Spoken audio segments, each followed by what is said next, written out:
안녕하세요. 오늘도 와주셔서 감사드리고요. 바로 사연을 읽어볼게요. 안녕하세요. 저는 60대 후반의 여성입니다. 흔히 불쌍하거나 어려움을 많이 겪은 사람을 보면 삶이 귀구하다는 말을 하잖아요. 저는 살면서 인생이 기구하다는 말을 많이 들으며 살아왔던 것 같아요. 어릴 적에는 아버지 손에 자라면서 경제적으로 어려움을 겪으며 남의 논바디를 대신해주면서 돈을 벌어야 했고, 결혼을 하고 난 후에는 사랑하는 사람을 둘이나 떠나보내야 했죠. 사실 저에게는 아들 한 명과 마음속에 묻게 된 딸이 한 명 있어요. 힘든 상황 속에서 잡초처럼 자라서 사랑하는 사람을 만나 자식들을 낳게 되었을 때 신이 이제 행복한 일만 주시려는구나 하는 생각을 했었죠. 그러나 행복하고 인생의 즐거움을 깨달은 시간은 정확히 둘째 아이가 2살이 되었을 때까지였어요. 왜냐하면 저희 딸이 2살이 되던 해 가족끼리 공원에 피크닉을 가게 되었던 적이 있었는데 그곳에서 아들과 함께 뛰어놀다가 갑자기 쓰러졌거든요. 딸은 급히 119의 도움으로 응급실에 실려가게 되었고 그곳에서 심장질환이 생기게 된 것을 발견하게 되었어요. 당시 다른 심장 이식이 필요한 상황이었고 연명을 하기 위해서는 계속 병원에 입원해서 치료를 받아야 했죠. 병을 일찍 발견했다면 상황이 달랐겠지만 저희 딸은 뒤늦게 발견을 한 상황이었어요. 엄마로서 미리 알아채지 못해서 정말 미안한 마음뿐이었죠. 그렇게 딸과 저는 병원 생활을 시작하게 되었고 남편은 아들을 돌보면서 회사 일과 일용직까지 투잡을 뛰어야 했어요. 매달 내야 할 병원비가 어마어마했거든요. 게다가 아이가 입원을 하게 된 후 거의 1년이 지나가니 남편이 투잡을 하는 것만으로는 생과에 비해 병원비까지 도저히 감당이 안 되더라고요.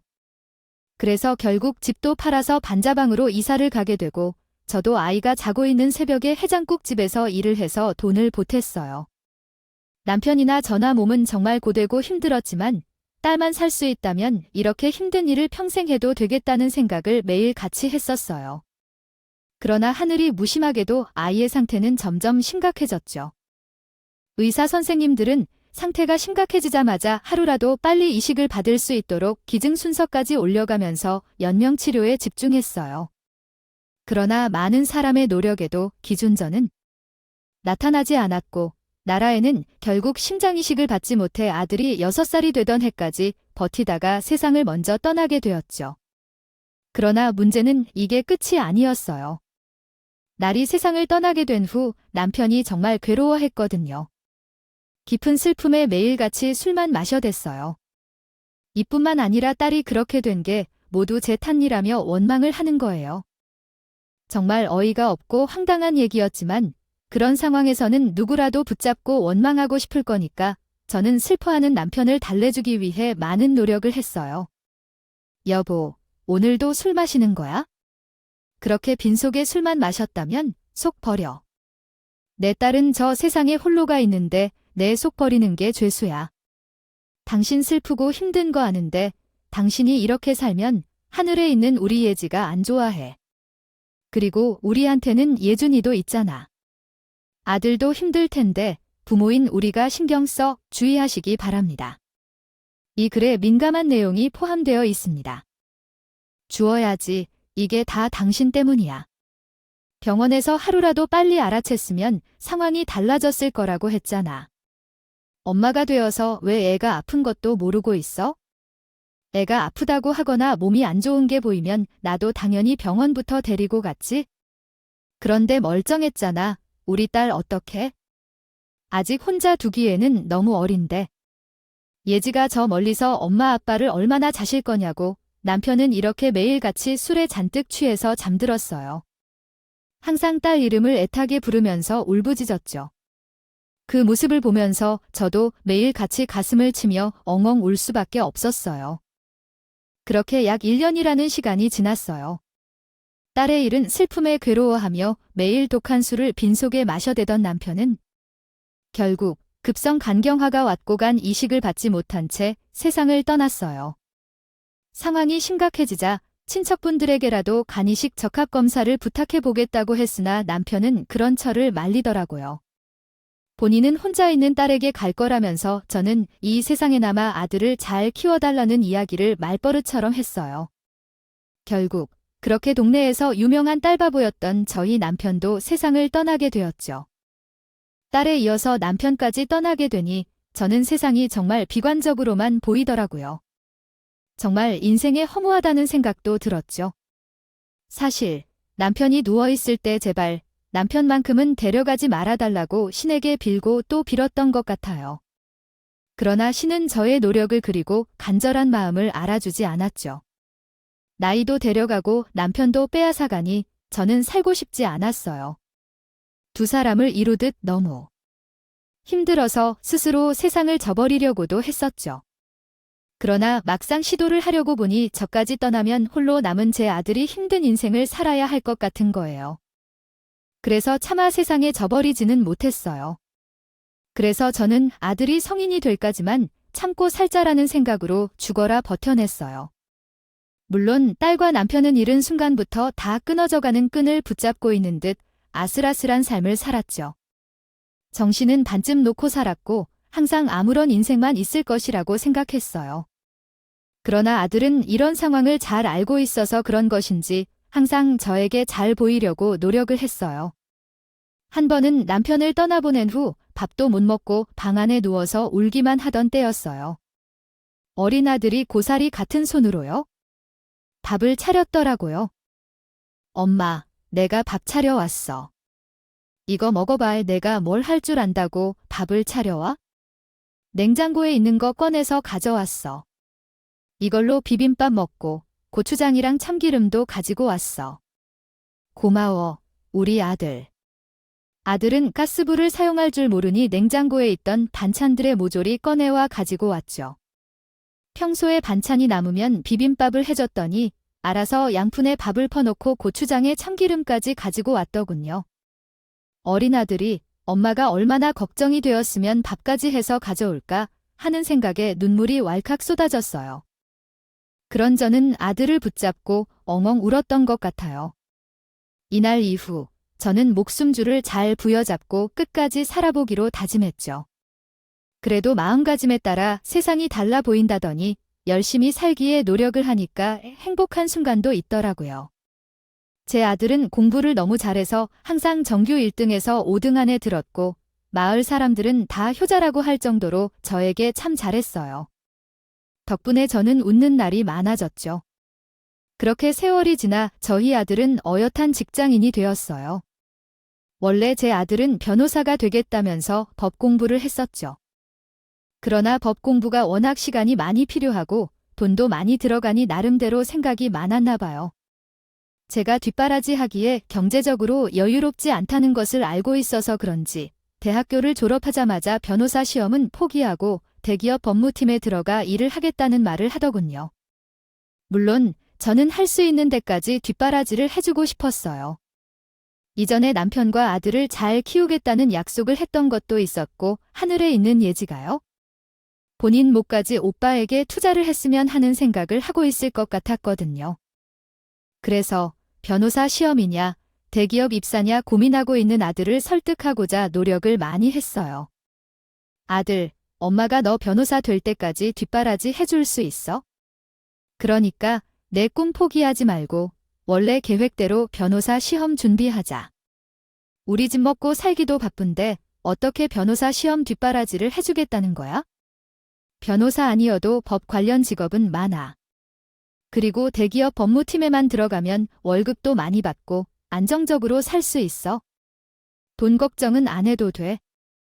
엄마도 계속 식당 나가면서 일하고 있고 너 뒷바라지 해줄 정도는 되니까 걱정 말고 법 공부해.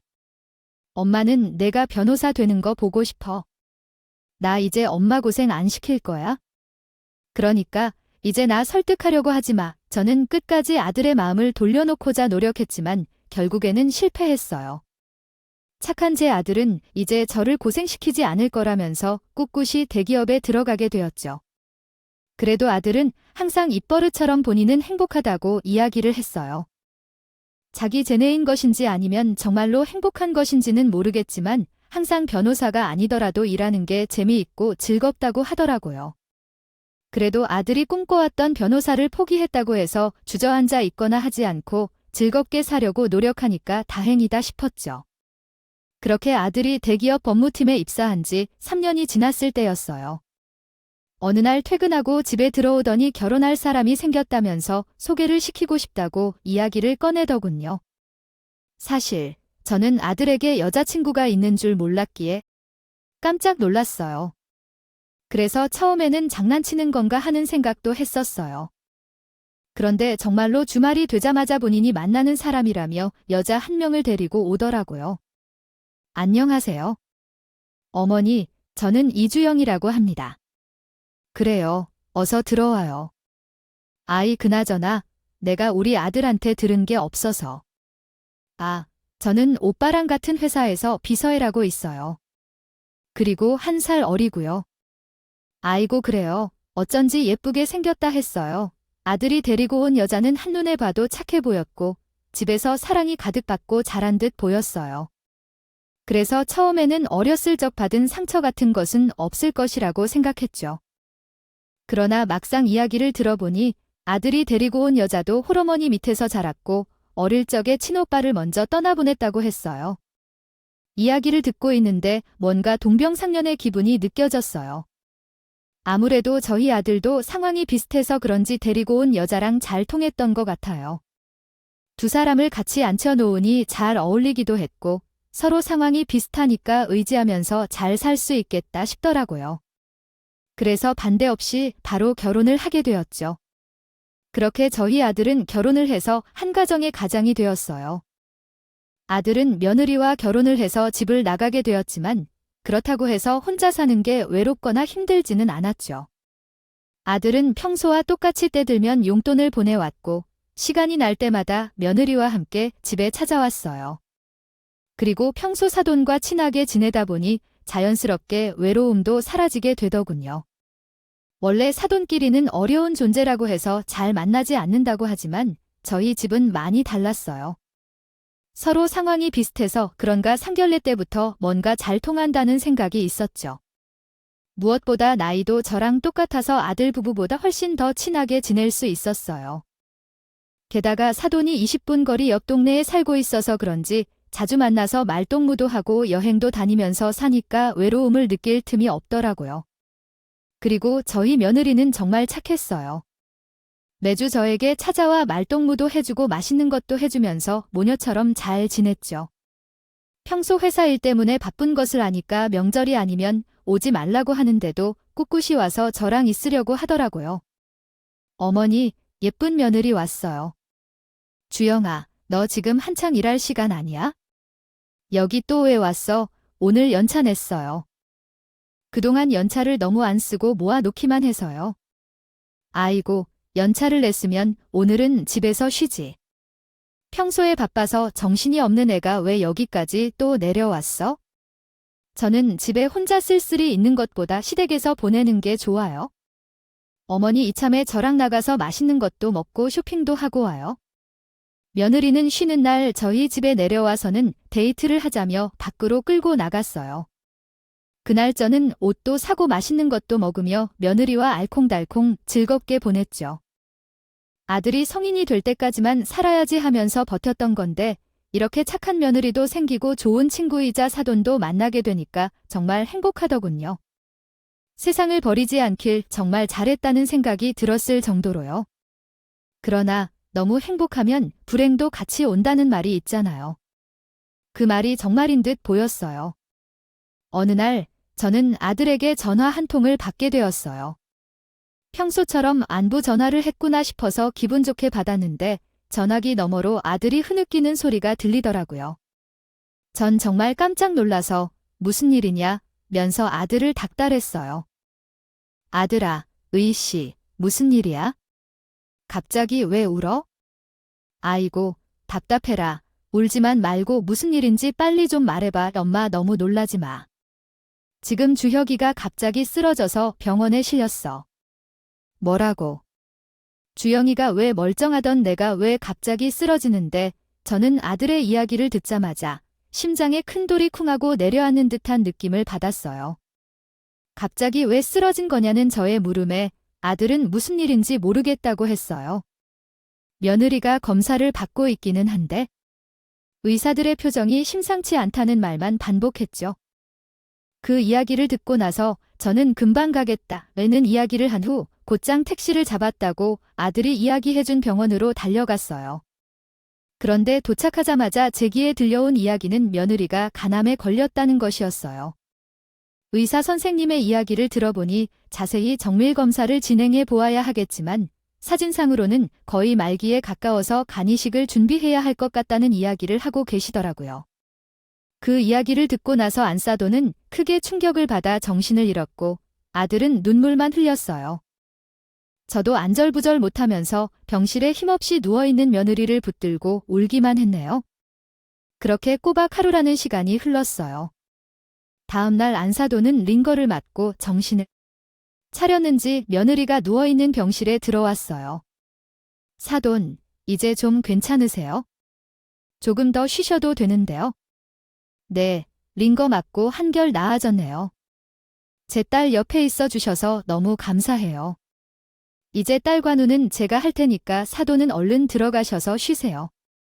아니에요. 이런 상황에서 들어가서 쉰다고 편히 쉬어지지가 않을 것 같네요. 그리고 정작 쉬어야 할 사람은 사돈인 것 같은데 옆에 간이 침대에 누워서 좀 쉬세요. 며느리 가두는 제가 할 테니까 너무 걱정 마시고요. 안사돈은 제가 혼자 간호하는 게 미안했던 것인지 안절부절 못하더군요. 하지만 결국 저의 성화에 못 이겨 간이 침대를 끌어내 잠시 눈을 붙였죠. 사실 어떤 분들은 며느리는 남이나 다름없는데 왜 이렇게 신경을 쓰는 거냐고 할 수도 있을 것 같아요. 거예요. 물론 며느리는 피가 안 섞인 남이라고 할 수 있죠. 그렇지만 저는 이미 딸을 잃어본 경험도 있고 며느리를 딸처럼 생각하면서 살았기 때문에 그냥 모른 척 할 수가 없었어요. 게다가 안사돈도 며느리가 간암 판정을 받은 후 충격을 많이 받았는지 제 정신이 아닌 듯 뿌였기에 더 마음이 쓰였죠. 그래서 저는 몇 날 며칠을 병원에서 지내면서 안사돈과 같이 며느리를 간호하게 되었어요. 그런데 안사돈은 제가 함께 고생하고 있는 게 내심 신경이 쓰였던 것 같았죠. 어느 날 갑자기 같이 점심을 먹고 있다가 뜬금없이 이런저런 하더라고요. 사돈, 우리 앞으로는 돌아가면서 간호합시다. 며느리, 왜요? 제가 옆에 있는 게 불편하세요. 사돈, 아니, 그런 게 아니라 한 사람 병원 하는데 매일 두 사람이 같이 붙어 있을 필요가 없잖아요. 그리고 주영이가 언제까지 누워있을지 아무도 모르는데 이렇게 매일 쉬지도 못하고 두 사람이 붙어서 평간호 할 필요는 없죠. 뭐 그렇긴 하네요. 지금 산도는 엄청 피곤해 보여요. 눈도 충혈되고 입술도 트고 좀 쉬다 오셔야 할 것 같아요. 그러니까 이거 드시고 집에 가셔서 눈 좀 붙이고 오세요. 처음에는 이런 제안을 듣고 나는 후 내가 불편해서 그런가 하는 생각을 했었죠. 그러나 안산도는 나의 걱정이 되어서 꺼냈던 이야기였어요. 저도 안산도의 마음을 모르는 게 아니었기에 매일같이 고생을 하느니 차라리 돌아가면서 잠시라도 쉬었다 나오는 게 낫겠다 싶어서 알겠다고 대답을 했죠. 그렇게 약 2주라는 시간이 흐르게 되었어요. 혹시나 싶은 마음에 안산도와 함께 생각해보기로 했어요. 그리고 아들이 간이식 적합도 검사를 하게 되었어요. 그런데 안타깝게도 모두 불일치가 나왔죠. 사실 간은 생판 모르는 사람에게도 받을 수 있다는 것을 잘 알고 있었기에 누구 하나는 맞지 않을까 하는 기대감을 가지고 있었어요. 그러나 다들 불일치가 나와버렸고 연락이 되는 친척도 없었던 며느리는 결국 항암 치료를 하며 상황을 지켜보기로 하였죠. 그렇게 며느리는 본격적으로 항암 치료에 들어가게 되었어요. 아들은 매일같이 병원에 들락날락하면서 며느리 옆에 있으려고 했고 저도 정성껏 간호를 했죠. 왜냐하면 딸을 잃은 것처럼 딸처럼 생각하는 며느리까지 잃고 싶지는 않았기 때문이었어요. 그래서 며느리가 정신이 있을 때마다 치료 의지를 포기하지 않도록 손을 붙잡고 이야기를 했죠.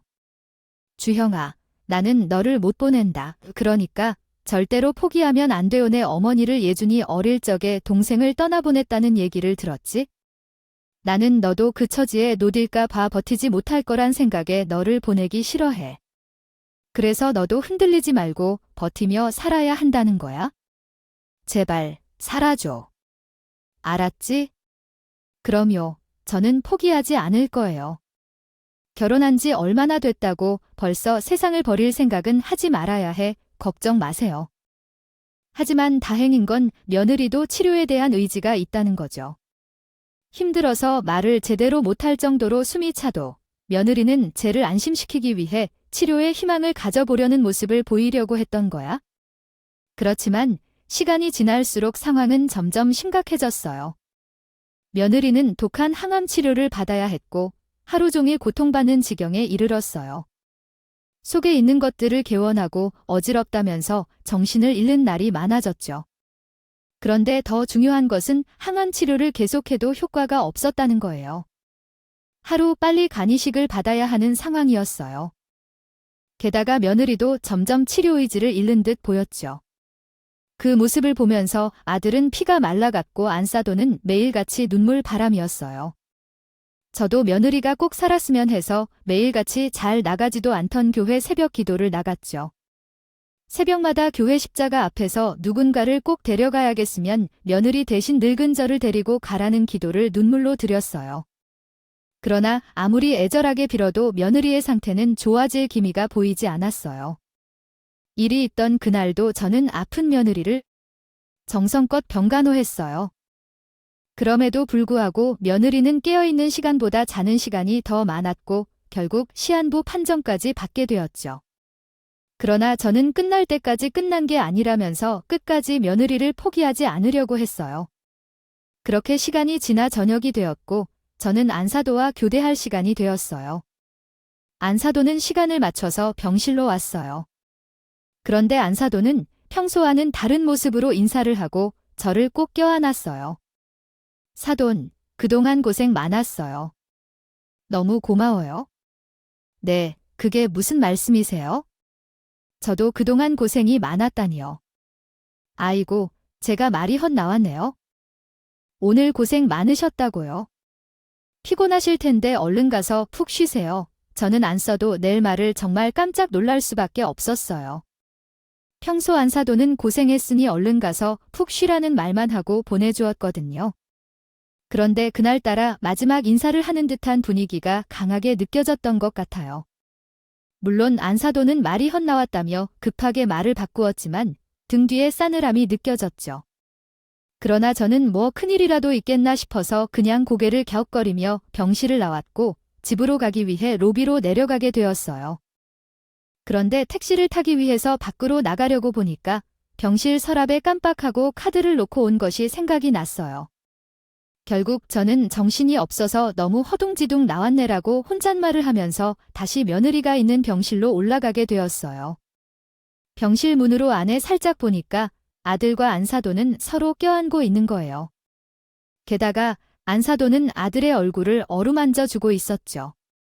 아무리 봐도 이상한 분위기가 자꾸 풍기는 게 수상하다는 생각을 할 수밖에 없었어요. 사실 이제 와서 하는 말이지만 이전에도 두 사람이 함께 있었던 적이 한두 번이 아니었어요. 며느리가 병실에 입원하고 나서 안사도와 함께 병간호를 할 때에도 그리고 혼자서 간병을 하고 있을 때에도 몇 번이나 두 사람이 함께 있던 모습을 목격했거든요. 가장 처음으로 목격했던 것은 안사도랑 함께 며느리 병간호로 하고 있을 때였어요. 어느 날 촌놈 아들은 퇴근 후 며느리를 보겠다며 병원으로 달려왔었죠.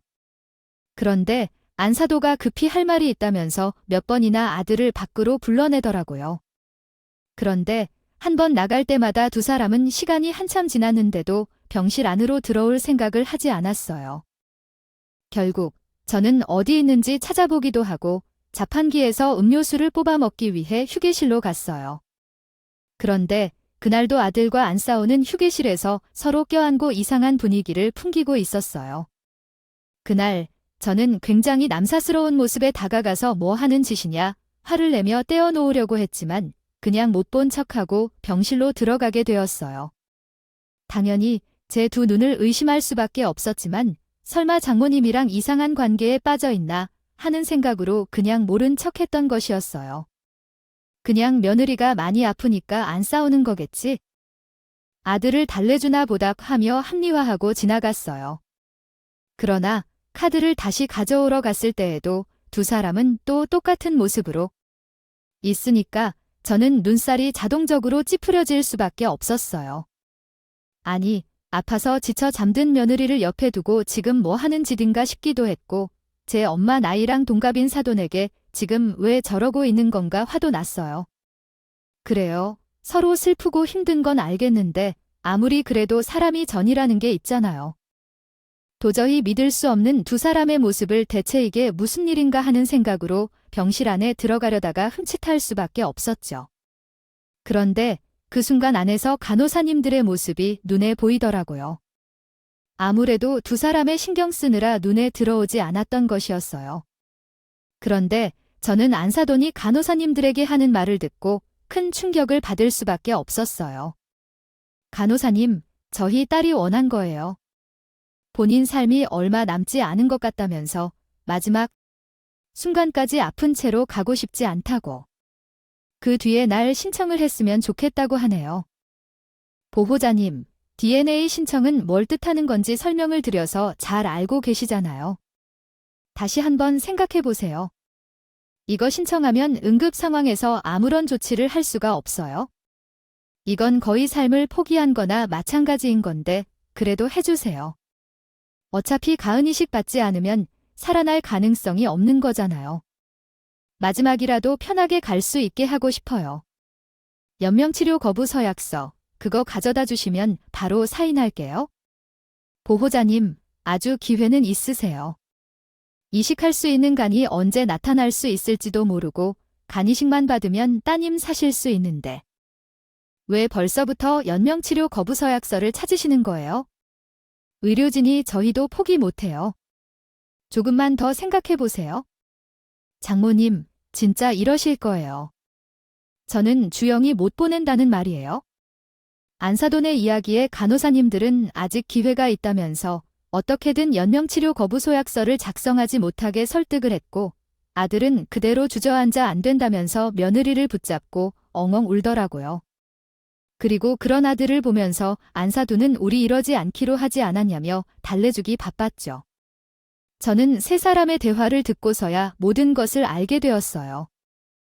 안사돈이 왜 저에게 이상한 분위기의 이야기를 꺼냈는지, 아들과 대화를 하겠다면서 왜 자꾸만 병실 밖으로 나가는지, 그리고 두 사람이 왜 껴안고 있었는지 말이에요. 아들과 안사돈의 모습에 결국 연명치료 거부 소약서에 대해서 설명을 하고 있던 간호사님들도 눈물을 흘리면서 자리에 주저앉아 버렸죠. 사실 며느리는 아픈 와중에도 간호사님들과 친밀하게 지내려고 노력을 많이 했거든요. 워낙 착한 아이다 보니 맛있는 게 생기면 가장 먼저 간호사님들에게 가져다주고 평소 뜨개질하는 게 취미였는데 항암치료 초반에는 수세미 같은 것을 만들어서 선물도 하고 그랬어요. 그래서인지 간호사님들은 본인들에게도 귀한 환자라면서 며느리를 더 신경 써주셨고 안사돈이 연명치료 거부 서약서를 이야기했을 때 어떻게든 설득을 하려고 했던 듯 싶었죠. 저는 모든 이야기를 듣고 난 후 덜덜 떨리는 손으로 문을 열고 들어갔어요. 하한사님, 이게 대체 무슨 소리예요? 연명치료 거부 서약서라니요. 그걸 하려고 오늘 저에게 그동안 수고했다며 고맙다는 얘기를 한 거예요. 사돈 집에 가신 거 아니었어요. 미리 말씀 못 드려 죄송해요. 사돈한테는 차마 입이 떨어지지 않았어요.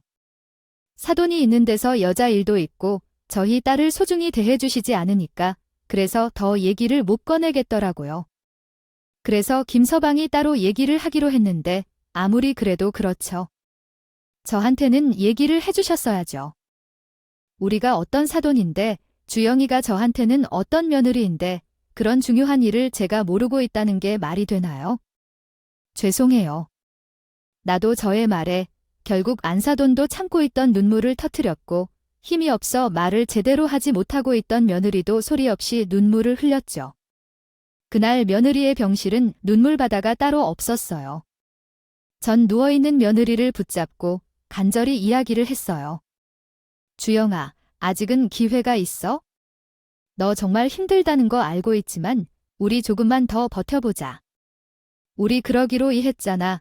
그 연명치료 거부 서약서는 절대 안 돼. 그래, 여보, 이건 아니잖아. 말기 암이어도 다시 세상에 없는 사람들이 얼마나 많은데.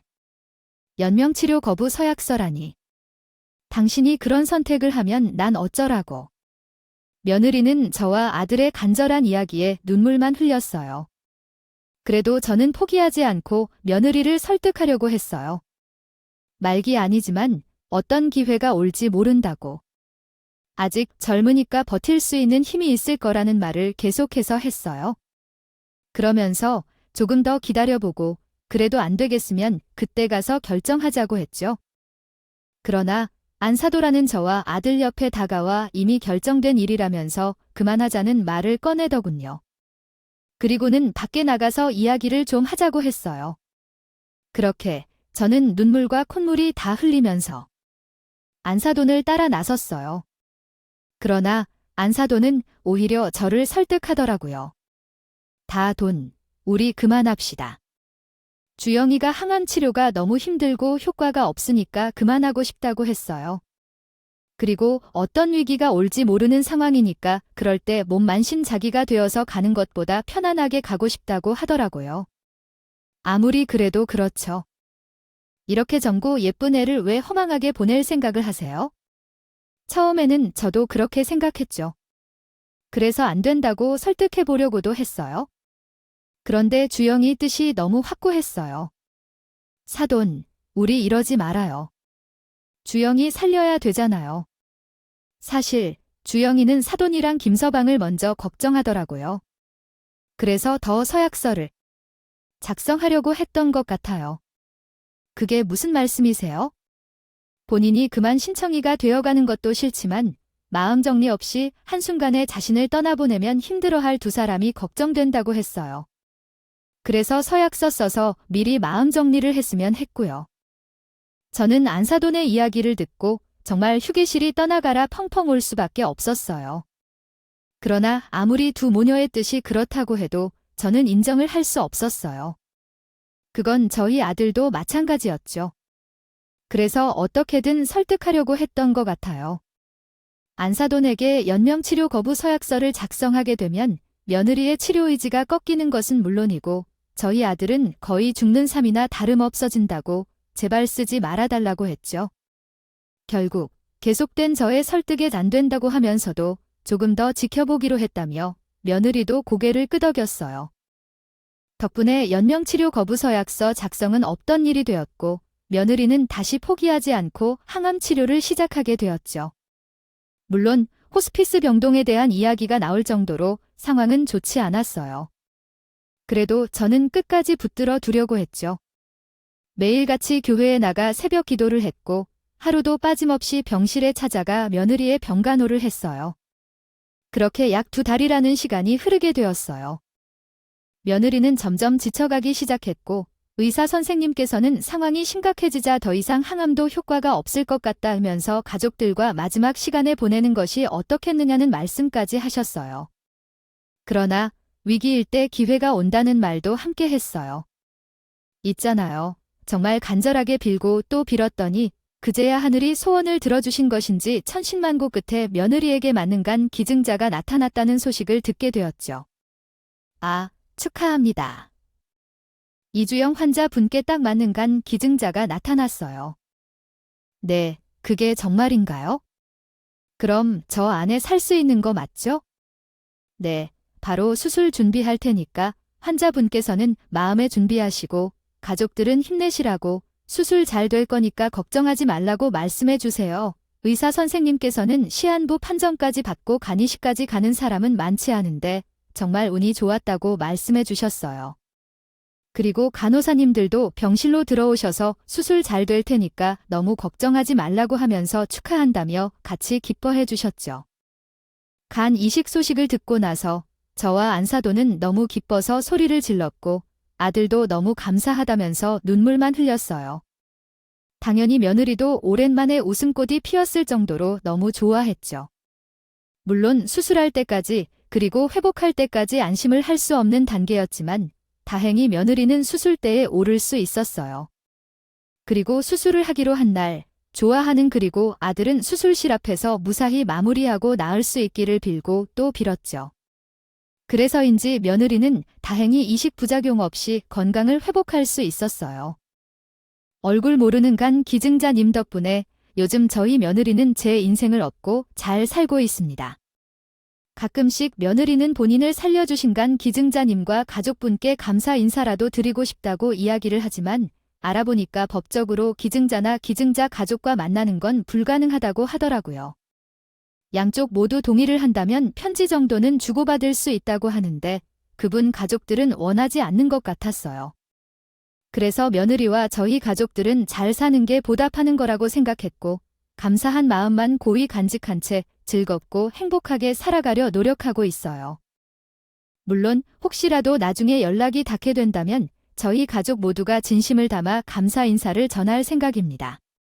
그리고 며느리는 아직까지 수술을 한 지 얼마 되지 않아서 주기적으로 병원을 찾아가 상태를 체크하고 검사를 해야 하는 상황이에요. 하지만 죽을 고비를 넘긴 후 모두의 간절함을 얻고 살아난 며느리를 보며 저는 요즘 죽어도 여한이 없다는 생각을 하고 있어요. 아들 부부는 이번 일을 겪고 나서 요양차 시골에 땅을 얻어 내려가 살고 있어요. 물론 며느리는 일을 관두고 아들은 회사를 옮겨야 했지만 시골로 가니까 마음이 편하다고 하더라고요. 그리고 저와 안사돈도 여전히 자주 만나면서 친구처럼 잘 지내고 있죠. 저희 착한 며느리는 요즘 농사일에 푹 빠져서 직접 기른 채소를 들고 주기적으로 집에 찾아오고 있어요. 비서로 맨날 정장 입고 출근하던 애가 시골 생활에 완전 적응한 모습을 보니 웃기기도 하고 훨씬 건강도 좋아진 것 같아 다행이다 생각하기도 해요. 이번 일을 겪고 보니까 사람 인생은 오뚜기나 다름없다는 그 말이 딱 맞는 것 같네요. 인생이 무너질 듯 쓰러졌다가도 다시 오뚜기처럼 벌떡 일어난 며느리를 보면서 저는 요즘 참 기특하고 대견하다는 생각을 하고 있어요. 앞으로도 지금처럼 행복하면 여한이 없을 것 같아요. 애청자님들, 저의 긴 글 들어주셔서 감사하고요. 모두들 건강 조심하세요. 오늘도 끝까지 함께 해주셔서 감사하고요. 다음 영상으로 또 찾아뵙겠습니다.